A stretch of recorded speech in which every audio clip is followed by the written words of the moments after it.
수요 예배 가운데 이렇게 불러주시고 또 우리가 주님을 경배하게 하시니 감사드립니다. 하루 동안 또 저희가 또 주님 보기에 부끄러운 그런 모습들이 있을지라도 오늘 이 자리에 참 주님의 부르심을 받고 나왔사오니 우리를 받아주시고 또 우리에게 한 말씀 주시기를 또 간절히 소망합니다.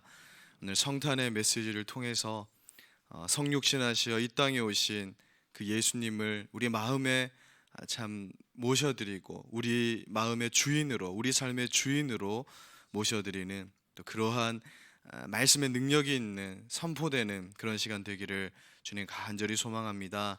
오늘 예배 가운데 오직 주님만이 영광받아 주시옵소서. 예수님 이름으로 기도드립니다. 아멘. 우리 옆에 분들과 한번 인사하겠습니다. 이렇게 하겠습니다. 임마누엘, 하나님이 우리와 함께 하십니다. 이렇게 우리 임마누엘의 뜻이 하나님이 우리와 함께 하신다라는 뜻인데요. 이번 성탄에 그런 은혜가 가득하기를 소망합니다. 오늘은 빈방을 예비합시다라는 제목으로 말씀을 보겠습니다. 누가복음 2장 1절에서 7절까지 말씀인데 한 절씩 교독하겠습니다. 제가 먼저 읽겠습니다. 그때에 가이사 아구스도가 영을 내려 천하로 다 호적하라 하였으니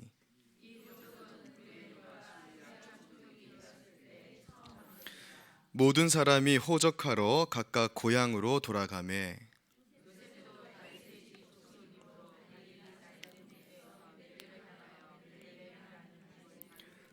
그 약혼한 마리아와 함께 호적하러 올라가니 마리아가 이미 잉태하였더라. 같이 읽겠습니다. 첫 아들을 낳아 강보로 싸서 구유에 뉘었으니 이는 여관에 있을 곳이 없음이러라. 아멘. 지금으로부터 약 2000년 전쯤에 이스라엘은 이제 당시 최강대국이었던 로마의 속국으로 지배를 받고 있는 이러한 상태였습니다. 당시 황제 이름이 가이사 아구스도라고 이렇게 성경에 되어 있는데 카이사르 아우구스투스. 그러니까 성경이 옛날 분들은 이게 영어 발음이 안 되니까 본인들 들리는 대로 이렇게 적어 놓으신 거예요. 그래서 가이사 아구스도 이렇게 적어 놔 버리셨는데 카이사르 아우구스투스, 그 사람이 이제 로마의 황제로 있을 때 이 사람이 원래는 실제 이름은 옥타비아누스인데 자기가 황제가 돼서 나는 존엄한 자다, 나는 존귀한 자다 이런 의미로 아우구스투스로 이렇게 불리게 되었습니다. 그러니까 아우구스투스는 존엄한 자, 존귀한 자 이런 의미를 가지고 있는 단어입니다. 오늘 성경 본문 말씀은 이 아우구스투스가 로마에 속한 모든 사람들은 이제 각자 고향으로 가서 호적 등록을 하라는 그러한 명령을 한 사건으로 시작이 됩니다. 아우구스투스가 호적 등록을 하게 한 것은 세금을 좀 더 용이하게 걷기 위해서 그런 거예요. 왜냐하면 사실 어디에 누가 사는지가 파악이 되지 않으면 세금 걷기가 어렵지 않습니까? 그래서 그 방안으로 조서를 내려서 로마의 속국인, 로마뿐만 아니라 로마의 속국인 나라들은 전부 다 자기 원래 고향에 가서 호적 등록을 하라 이러한 명을 내렸습니다. 마치 옛날에 이제 우리나라가 일본의 그 속국으로 일본에 이렇게 침략을 받았을 때 토지 조사 사업을 해서 우리나라 토지를 일본인들이 다 빼앗아가는 것과 비슷한 그러한 맥락이었다라고 볼 수 있습니다. 이런 것을 볼 때 비록 그 시대의 강한 자가 이 세상을 막 좌지우지하는 것처럼 우리 느껴질 수 있는 거예요. 로마 황제의 말 한마디로 이 나사렛 시골에 사는 요셉과 마리아도 고향을 향해서 갈 수밖에 없는 것처럼 그렇게 보이기 때문입니다. 그러나 이 일을 통해서 어떤 일이 벌어지게 되냐면 원래 예수님은 이 일이 없으면 나사렛에서 태어나야 되는 거예요. 그러니까 예수님이 태어나는 곳은 나사렛인데 구약 성경에는 예수님이 태어나시는 곳은 베들레헴이 되어야 되거든요. 그러니까 사실 하나님은 이제 이것을 가지고 어떻게 역사하시냐면 세상의 권세자가 뭔가를 막 이렇게 이끌어가는 것처럼 보이지만 사실은 그것이 하나님의 뜻과 섭리 아래 있는 일이다라는 것이죠. 그래서 이 아우구스투스가 명을 내렸기 때문에 예수님은 베들레헴에 태어나시게 된 것입니다. 사랑하는 여러분, 잊지 마십시오. 이 세상을 운영하고 또 질서 속에서 다스리는 분은 바로 우리 하나님이시라는 사실입니다. 당시 마리아는 성령의 잉태하심으로 예수님을 임신하고 있는 상태였습니다. 요셉과는, 아버지 요셉과는 아무 상관이 없이 성령께서, 인간의 이 머리로 이해할 수 없는 그 방법으로 예수님을 마리아의 몸에 잉태하게 하셨습니다. 마리아는 만삭의 몸이었는데, 추측해 보건대 예수님이 이렇게 이 여행 중에 태어나실 수밖에 없었던 걸로 봐서 예수님이 좀 일찍 태어나신 것 같아요. 아마 10개월을 다 못 채우지 않았을까. 성경에서도 뭔가 부족한 예수님의 모습을 이렇게 묘사하는 그런 구약 성경 구절들이 많이 있거든요. 다 모양을 이루지 못한, 이건 하나의 추측이긴 한데 정말 이제 막 곧 아이가 나올 것인데 여행을 했다, 이거 좀 어렵고 예수님이 좀 일찍 태어나지 않았을까 이렇게 예측을 해보게 됩니다. 어찌됐든 간에 로마 황제의 칙령이기 때문에 남편 요셉과 마리아는 이 먼 길을 떠날 수밖에 없었습니다. 한 장 넘겨주시면요, 갈릴리 나사렛이라는 동네는 굉장히 시골 동네입니다. 옛날 석장동을 생각하시면 돼요. 옛날에는 석장동 하면은 나사렛 같아 이러면 좀 이해가 빨랐는데 요즘은 석장동을 그렇게 얘기할 수는 없게 됐긴 했는데, 시골 산골 동네입니다. 수도인 예루살렘 밑에 위치하는 게 베들레헴인데요, 저기까지의 이제 거리가 150km 정도 됩니다. 원래 이제 직선으로 가야 되는데 유대인들은 사마리아 땅을 지나가지 않았거든요. 사마리아인들을 개와 같이 여겼기 때문에 그 땅도 밟지 않았어요. 그래서 이렇게 빙 둘러가야 했습니다. 저 빙 둘러가는 게 한 150km, 경주에서 한 거제도까지가 이 정도 거리더라고요. 걸어서 가는 것인데, 문제는 저기가 이 이스라엘의 위쪽은 이제 구릉텅이, 우리나라 같은 산은 아니지만 좀 뭔가 언덕이 많고 이렇게 뭔가 이렇게 이 산구렁텅이를 넘어서야 되는 험난한 길이기도 하고, 무엇보다 마리아는 지금 어떤 상태일까요? 만삭의 몸이라는 거죠. 그러니까 이거 지금 걸어가는데 뭐 그냥 보통 걸어가면 한 3일 걸릴 만한 거리라고 합니다. 그러나 만삭의 아내와 함께 쉬어가면서 걸어야 했기 때문에 많이 걸렸으면 한 10일 정도 걸렸을 그런 기나긴 여정이었다, 그렇게 볼 수 있는 것입니다. 그래서 베들레헴에, 원래는 이제 나사렛에서 태어나셔야 했는데 하나님의 섭리 아래에서 베들레헴에서 예수님이 태어나시게 된 것이죠. 이 베들레헴은 빵집이라는, 떡집이라는 의미를 가지고 있다고 이전에 한번 말씀드린 적이 있습니다. 베트가 집이고 레헴이 빵이거든요. 그래서 이제 우리나라로 이제 떡이라고 표현하니까 떡집인데, 이 떡집에서 생명의 떡이신 예수님이 태어나시는 거예요. 그리고 생명의 떡이신 당신의 몸을 우리를 위해 십자가에 내어주시는 겁니다. 그래서 우리는 그것을 기억하고 기념하면서 성찬식을 할 때마다 또 그 빵을 먹는 거예요. 굉장히 의미 있는 그런 예수님의 탄생 기사다라고 할 수가 있는 것입니다. 그런데 문제는 이 인구조사가 마리아와 요셉 부부에게만 지금 내려진 것이 아니었다라는 것이죠. 많은 사람들이 황제의 인구조사 명령 때문에, 베들레헴은 지금은 작은 동네거든요, 이때 당시에. 근데 그 작은 동네의 사람들이 바글바글 모이게 된 것입니다. 그리하여 급기야 숙박시설이 동이 났다, 이렇게 말을 해요. 근데 사실 이게 우리 번역으로 숙소가 없었더라 이렇게 되어 있지만, 이 베들레헴이 관광도시나 상업도시가 아니기 때문에 애초에 숙박시설이 있는 동네가 아닙니다. 그냥 우리나라 조선시대처럼 이리 오너라 해서 하룻밤 재워주시오 하면은 알겠소 이렇게 하면 이제 재워주는 건데, 문제는 마리아를 데리고 오다 보니까 늦게 도착한 것이죠. 그래서 이제 방이 없었다, 여관방이 없었다, 이렇게 얘기하고 있습니다. 우리가 이제 크리스마스가 12월 25일이다 보니까 항상 우리가 착각하는 게, 예수님 이때 얼마나 추웠을까, 이제 이렇게 생각을 합니다. 요즘처럼 막 추웠을 거다. 마리아가 저 만삭의 몸으로 이 추운 겨울을 어떻게 저렇게 패딩도 없는 시절에 롱패딩도 없는데, 맞죠? 어떻게 가능했는가 하겠지만, 사실 예수님은 12월에 태어나신 것이 아닙니다. 그러니까 더 정확하게 말하면 학자들은 4월경에, 왜냐하면 이제 목자와 목동들이 양을 치다 그냥 밖에서 자거든요. 자다가 천사를 만났다라는 것은 밖에서 잘 수 있는 시기. 그러니까 이거 오면서 오늘날처럼 호텔이나 숙소를 찾아서 하룻밤 자면서 온 게 아니라 가다가 그냥 길거리에서 자면서 온 거예요. 그래서 이제 원래 이제 마리아도 그냥 따뜻하기 때문에 밖에서 잘 수 있는데, 문제는 출산은 밖에서 할 수가 없잖아요.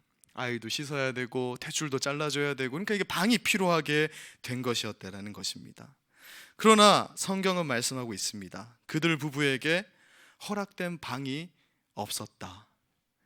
우리를 구원하시기 위해서 이 땅에 오신 예수님이 태어날 때부터 변변한 방 한 칸이 없었다, 이렇게 말하고 있어요.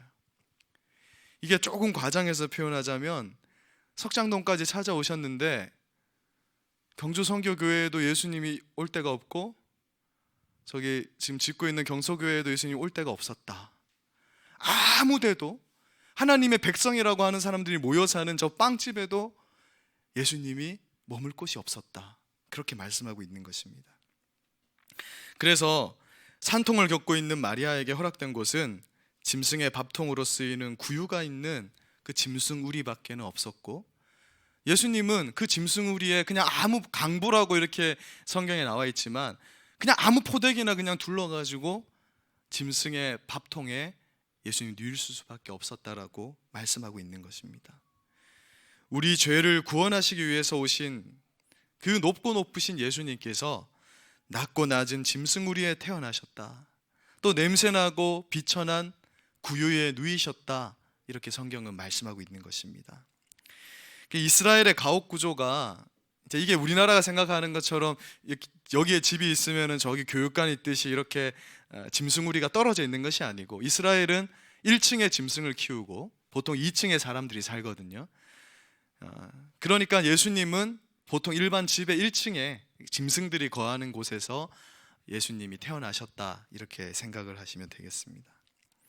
세상의 그 어떤 곳도 하늘 보좌를 가지고 계시던 예수님을 모시기에 부족할 텐데, 예수님은 참 누구도 가고 싶어 하지 않는 그런 냄새나는 짐승우리에서 태어나실 수밖에 없었다라는 것입니다. 아무도 그런 곳에는 눕지 않는데 짐승의 밥통에 예수님은 누이실 수밖에 없었다. 이 땅의 모든 사람에게 하나님의 복을 주시고 죄를 구원하시기 위해서, 목숨을 주시기 위해서 오신 그 예수님이 왜 그토록 낮고 낮은 모습으로 임하실 수밖에 없었는가? 그런데 예수님께서 이 땅에 오시기 전에 쓰여진 구약 성경에 우리 예수님께서는 이토록 낮고 낮은 모습으로 우리에게 오실 것이라 이미 예언하고 있습니다. 우리 함께 이사야서 53장 2, 3절 말씀을 같이 한번 읽어보겠습니다. 시작. 마른 땅에서 나온 뿌리 같아서 고운 모양도 없고 풍채도 없은즉 우리가 보기에 흠모할 만한 아름다운 것이 없도다. 그는 멸시를 받아 사람들에게 버림받았으며 강고를 많이 겪었으며 질고를 아는 자라. 마치 사람들이 그에게서 얼굴을 가리는 것 같이 멸시를 당하였고 우리도 그를 귀히 여기지 아니하였도다. 아멘. 그 귀한 예수님이 태어나서도 당시 사람들이 예수님을 귀하게 여기지 않았더라, 이렇게 말씀하고 있습니다. 사람의 눈으로 보기에 예수님은 어떤 모습이냐면 한여름에 그 마른 땅에서 이렇게 잡초 하나를 뽑으면은 볼품없는 그 뿌리가 나오는 것처럼, 그러한 볼품없는 뿌리와 같아서 고운 모양도 없고 풍채도 없었다. 그러니까 우리 교회에 예수님 그림들이 많이 밖에 걸려 있는데 그건 다 뻥이라는 거예요. 그리고 장동건처럼 생긴 예수님은 없다. 우리가 흔히 상상하는 베드로 같은 예수님만 있을 뿐이다라는 거예요. 아무도 그분을 귀하게 여기지 않았다. 사람이 보기에 흠모할 만한 아름다운 것이 없기 때문에, 그러니까 사람 취급을 못 받았다, 조금 과장해서 말하면. 그래서 짐승우리에 태어날 수밖에 없었다라고 말하는 거예요. 아무도 그를 귀하게 여기지 않았다. 우리가 아이가 태어나면 세상에서 가장 축복을 해주고, 요즘은 산후조리원에서 2주, 3주 그 아이가 건강하게 자랄 수 있도록 모든 사람의 축복을 받으며 태어나는 것이 인간의 이치인데, 예수님은 사람 취급을 받지 못해서 짐승이 태어나는 곳에 태어나실 수밖에 없었다, 그렇게 말씀합니다. 그리고 이사야 53장 3절이 분명히 말씀합니다. 예수님은 멸시를 받아 사람들에게 버림받았다. 이건 이방인들에게 버림받았다라는 걸 말하는 거거든요. 하나님을 모르는 사람들이 예수님을 버렸다, 귀하게 여기지 않았다. 근데 그것은 당연한 것이라는 거예요. 예수님 믿지 않는 사람이 예수님을 받아들이지 않는 것은 어찌 보면 이해할 수 있는 일인데, 이사야 선지자는 이렇게 말씀합니다. 하나님의 백성들이라 하는 자들도 예수님을 귀하게 여기지 않았다. 오늘날 우리의 모습은 어떻습니까? 우리를 위해서 이 땅에 오신 예수님을 귀하게 여기는 마음과 자세가 과연 우리에게도 있는가? 제가 사실 이 본문은 우리 중고등부와 지난 주일에 나눴던 말씀이거든요. 이 말씀을 계속 묵상하면서 제 마음에 참으로 강력하게 다가오는 그 구절이 뭐냐면 이 53절의 이 마지막 부분이에요. 23절에 우리도 그를 귀하게 여기지 않았다. 3절 말씀 그 끝에 보면 하나님의 백성들도 그를 귀하게 여기지 않았다라고 말씀하고 있는 것입니다. 하나님을 모르고 예수님도 모르는 세상 사람들이야 예수님 귀하게 여기지 않고 예수님 배척하고, 우리 전도자들이 찾아갈 때 그거 멸시하고 배척하는 것, 그거 어찌할 수 없는 일일지 모릅니다. 그러나 이사야 선지자가 말하는 것은 예수님의 십자가의 은혜로 사망에서 생명으로 건전을 받았고, 예수님이 주시는 그 모든 귀한 것들, 하나님의 나라까지 소유하게 된 그 하나님의 백성들, 자녀들마저도 예수님을 귀하게 여기지 않고 있다. 저부터가 참 회개하게 되더라고요. 저는 오늘 저를 포함하여서 우리 성도님들께 이런 질문을 한번 드려보고 싶습니다. 예수님께서 우리 죄를 위하여서 한 아이기의 모습으로 이 땅에 오신 나를 기념하는 성탄절을 앞두고 과연 우리 마음에 설레임과 기다림과 기쁨이 있는가? 많은 분들이 별로 없을 것 같아요. 매년 찾아오는 그 절기고, 또 우리 선생님들은 학생들을 가르치는 게 피곤하고 힘들고, 저도 그냥 안 했으면 좋겠어요. 그냥 콘서트 CCM 가수 한 명 불러서 다 같이 그냥 즐기면 얼마나 좋은가 이런 생각도 들고, 엄청 싫어하거든요. 중고등부 애들도 여기 나와가지고 이거 하기 싫어가지고 쭉 이렇게. 우리가 예수님을 별로 귀하게 여기지 않는 거예요. 만약에 대통령이 오고 뭐 하다못해 경주 시장님이 크리스마스에 방문한다고 해도 어떤 분들에게는 정말 그 귀하게 여기는 마음이 있을지 모르겠어요. 근데 우리 마음이 정말 이 3절의 하반절 말씀처럼 그들도 우리도 예수님을 귀하게 여기지 않고 있지는 않는가, 정말 그것을 한번 생각해 봐야 되는 성탄을 앞두고 어떤 그런 시간인 것 같습니다. 물론 우리가 성탄절에만 예수님의 성육신 사건, 예수님의 탄생을 기억해서는 안 됩니다. 항상 우리는 한 아기의 모습으로 오신 예수님을 생각해야 됩니다. 그러나 그럼에도 성탄절이라는 절기를 앞두고 우리가 한 아기의 모습으로 오신 이 나를 위하여 이 땅에 죽기 위해서 오셔서 그 더러운 짐승 우리의 그 구유도 마다하지 않고 오신 그 예수님에 대해서 조금은 더 깊이 있게 묵상하고 또 감격 있게 예수님을 다시 한번 내 마음 중심에 받아들이는 작업이 필요한 것이 아닌가, 이런 생각을 하게 됩니다. 십자가에서 벌거벗은 채로 죽임을 당하신 예수님이 태어날 때 좋은 옷을 입는 것을 기대할 수 없는 거예요. 오히려 짐승우리와 포대기를 두르고 있는 모습이 더 어울리는 것처럼 보입니다. 예수님은 무덤도 아리메데 사람 그 요셉의 무덤, 다른 사람의 무덤을 빌려서 장사되시거든요. 자기 무덤도 없는 예수님이 태어날 때 자기 집에서 태어나지 못한 것은 어쩌면 당연한 모습, 예수님께 어울리는 모습일지도 모르겠습니다. 태어나서 그냥 아무 보자기에 쌓이신 그 예수님께서 목수라는 당시에 가장 천한 직업의 옷을 입는 것은 너무나 어울리는 것이고, 또 어부들과 어울리신 그 예수님의 모습은 너무나 예수님께 어울리는 모습이었다라고 이 복음서는 예수님이 태어나는 그 사건부터 우리에게 말씀하고 있는 것입니다. 마태복음 8장 20절을 보니 예수님은 여우도 굴이 있고 공중에 새도 거처가 있는데 나는 머리 둘 곳도 없다. 여러분, 예수님은요 거의 공생의 3년 동안 그냥 밖에서 주무시는 거예요. 그냥 산에서 들에서 그냥 오늘은 여기서 자자 하면 자는 겁니다. 그냥 밥도 거의 못 얻어 드십니다. 왜냐하면 예수님과 함께한 사람들은 다 가난한 사람들이거든요. 그래서 한날은 오전에 예수님이 제자들과 아침에 일찍 나오시는 거예요. 그러니까 베다니 마리아 집에 아마 거했었던 것 같아요. 근데 마리아가 뭐 먹을 게 있겠습니까? 나사로, 그 죽다 살아난 나사로 오빠와 그 사는 그 집에 먹을 게 없는 거예요. 12명이나 13명이나 되는 사람을 아침 식사 대접한다 생각해 보십시오, 여러분. 얼마나 힘든 일입니까? 그래서 나와서 그냥 배가 고프니까 무화과 나무에 무화과 열매라도 따먹으러 갔는데 열매가 없어서 예수님이 얼마나 화가 나셨던지 저주해 버리시잖아요. 물론 거기도 의미가 있지만 그만큼 예수님은 머리 둘 곳도 없었고 뭐 든든히 뷔페 이런 데 가보신 적도 없으신 거예요. 그것이 예수님의 모습이었다라는 것입니다.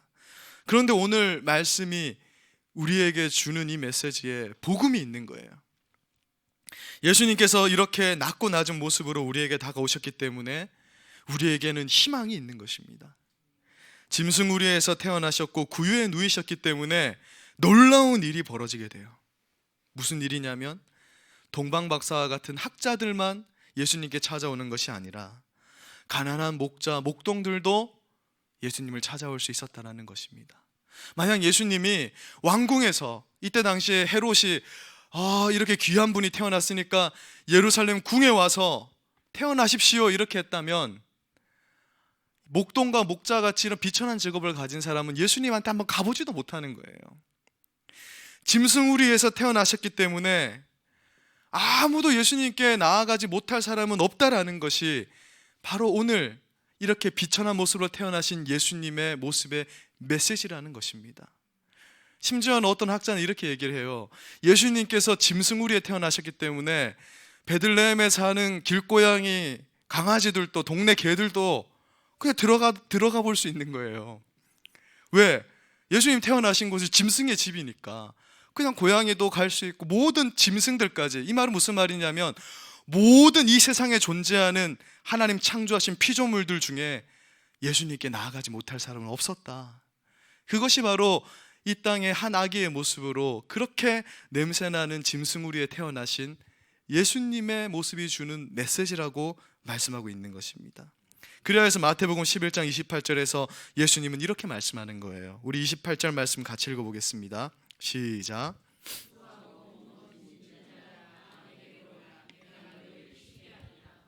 아멘. 그렇습니다. 놀랍게도 예수님께 다가가는 것에는 그 누구에게나 어떠한 제약도 없다라는 거예요.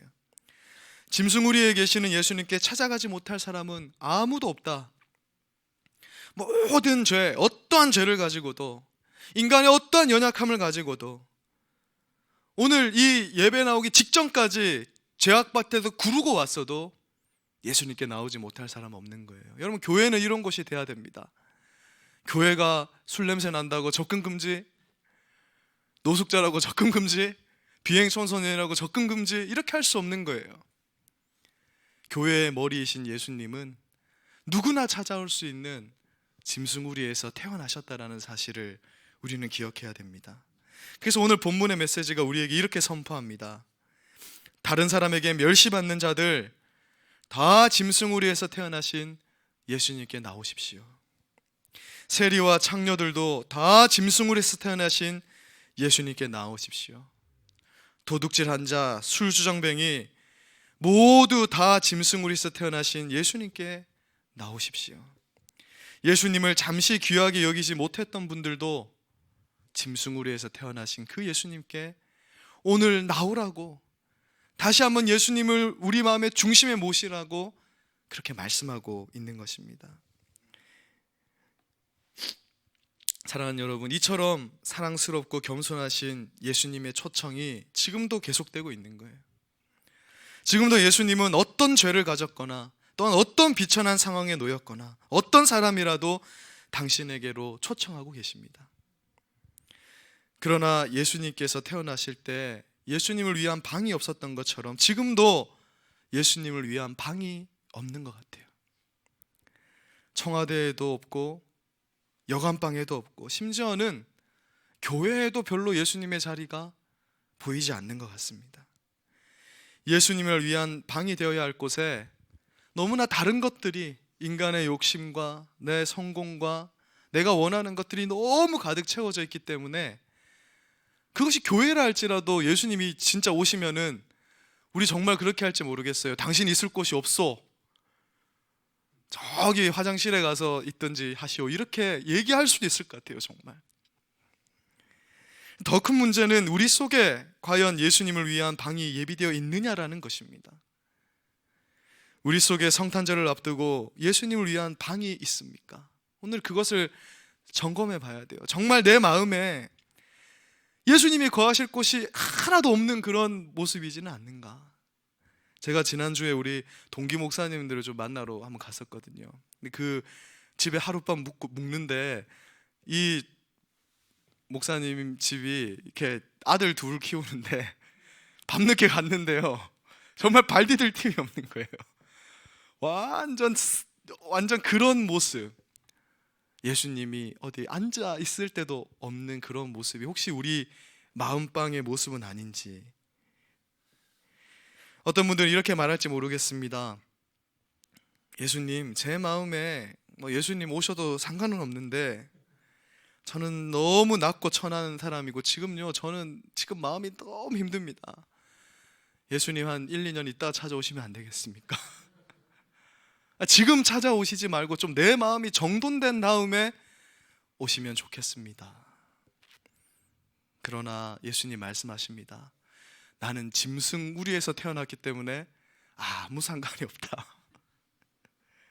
또 어떤 분들은 이렇게 말할지 모르겠어요. 제 마음에는 죄악이 너무 가득하고 악취가 가득해서요, 일단 오늘 밤에 회개기도 한번 하고 예수님 모셔드리겠습니다.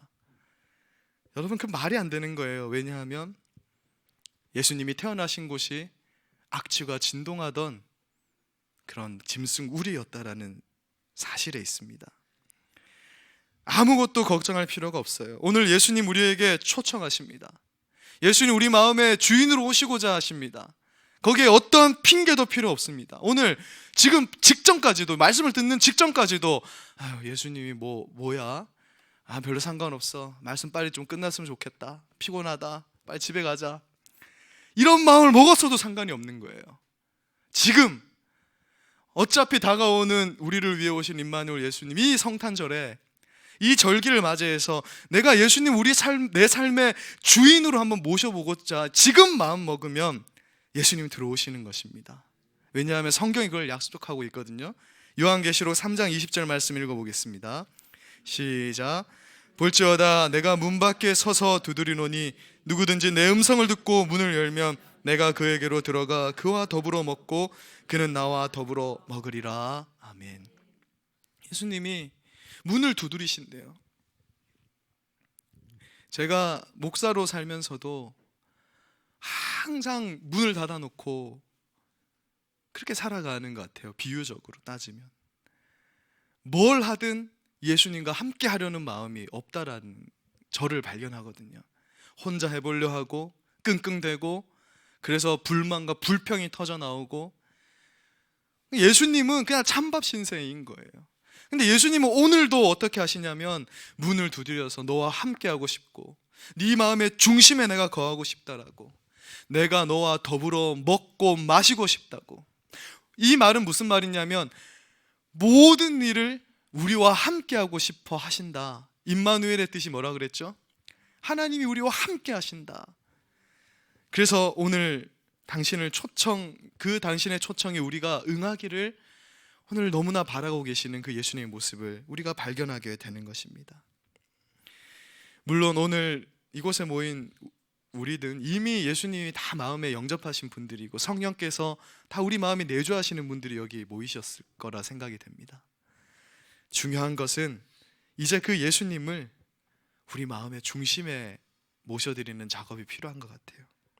이 작업은 우린 늘 해야 됩니다. 왜냐하면 우리 인간은 연약하기 때문에 늘 이 매일매일 이 작업을 하지 않으면 어느샌가 예수님이 저기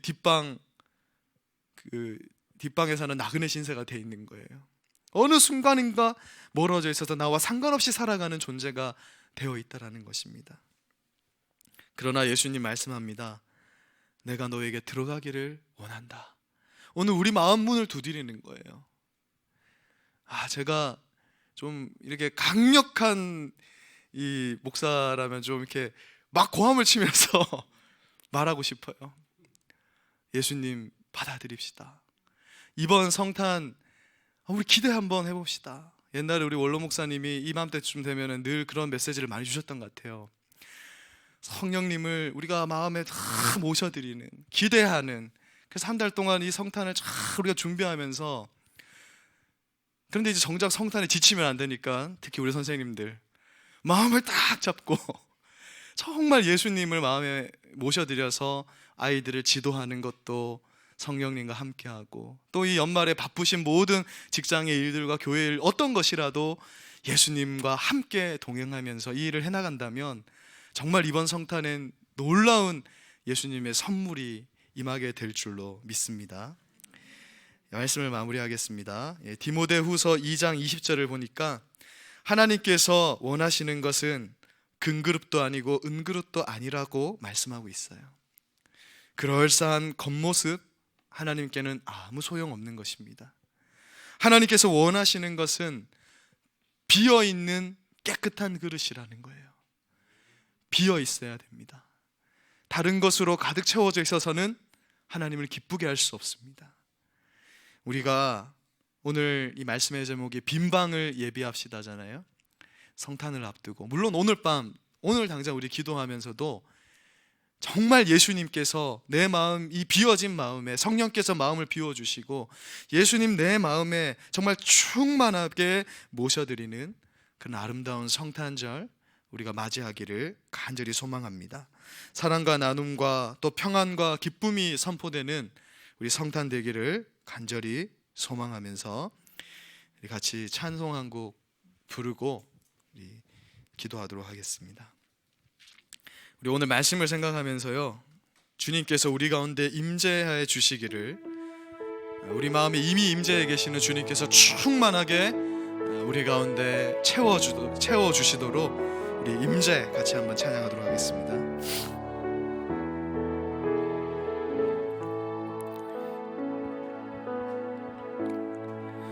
하늘의 문을 여소서, 이곳을 주목하소서. 주를 향한 노래가 꺼지지 않으니 하늘을 열고 보소서. 이곳에 임재하소서. 주님을 기다립니다. 기도의 향기가 하늘에 닿으니 주여 임재하여 주소서. 이곳에 오셔서 이곳에 앉으소서. 이곳에서 드리는 예배를 받으소서. 주님의 이름만이, 오직 주의 이름만 이곳에 있습니다. 이곳에 오셔서 이곳에 앉으소서. 이곳에서 드리는 예배를 받으소서. 주님의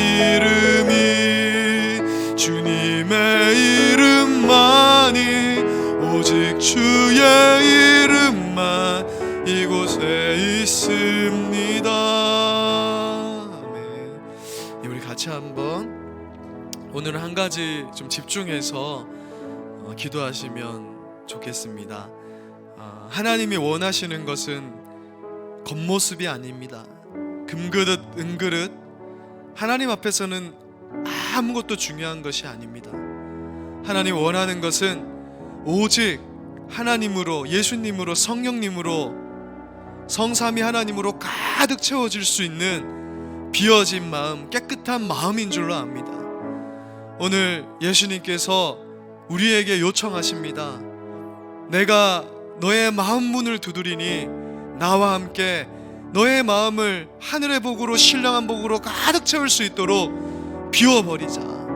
세상 욕심, 세상적으로 바랬던 것, 온갖 세상에 복잡했던 생각들 이번 성탄 앞두고 다 비워버리고 성탄절에 주시는 그 하나님의 귀한 은혜, 그 하나님의 귀한 선물들로 성령의 충만함으로 가득 채워질 수 있는 이번 성탄 절기가 되기를 간절히 소망합니다. 그래서 우리 이 시간 같이 한번 간절히 기도할 때 하나님 우리의 마음을 비워주시옵소서, 성령 하나님으로 내 마음을 가득 채워주시옵소서. 우리 이 기도 제목으로 한번 간절히 기도하겠습니다. 우리 주님의 이름을 한번 간절히 부르고 기도하겠습니다.